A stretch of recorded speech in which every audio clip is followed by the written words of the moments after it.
So we now have a better idea of when a new round of COVID boosters will be ready to go. And here with us right now to answer your questions, Dr. Simone Wiles, an infectious disease specialist at South Shore Health. Dr. Wiles, it's always great to see you, and it's lovely to see your bright smile on a Friday. Thanks for being here.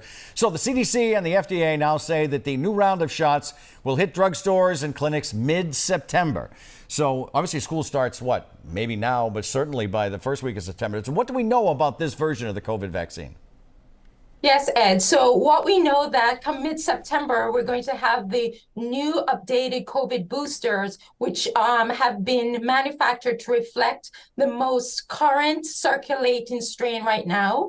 What I also will say is that the new boosters will reflect the same potency as we've had with the previous booster. And as a reminder to everyone, the vaccines are safe.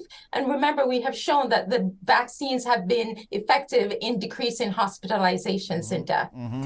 Doctor, we know that with the flu shot every year, scientists try to get that right mix to target the strain of the virus that will be out there that season. Sometimes it works better than others.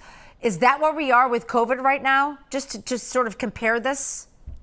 Maria, absolutely. It's a really great question. And the medical community has been utilizing the same methodologies to predict COVID as they've done with flu in the past. What I will say is that it's not always a perfect science, but it has been effective over the years.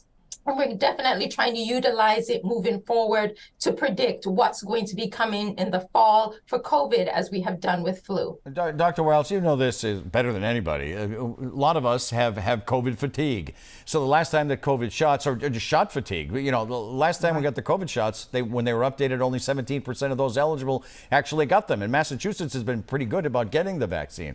So what are you telling your patients about getting their shots this year? And I mean, I understand the fatigue that people are going through with all the different vaccines.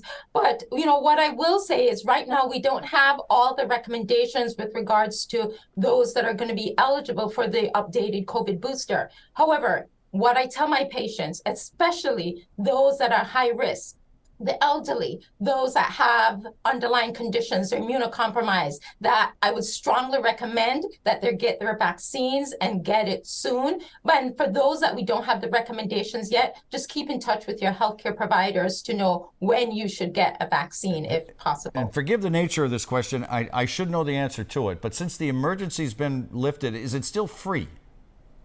Oh, Ed, you know, I mean, there are going to be provisions for people to get the vaccines free for those who do not have funds for the vaccine. But, you know, you might have to pay a small charge and your insurance should cover it. But we will make provisions to help those who can't afford it. Dr. Wiles, thank you for your time. Thank you, Doctor. We feel like we haven't seen you for a long time, and it was nice to see you on this rainy Friday. Have a great weekend.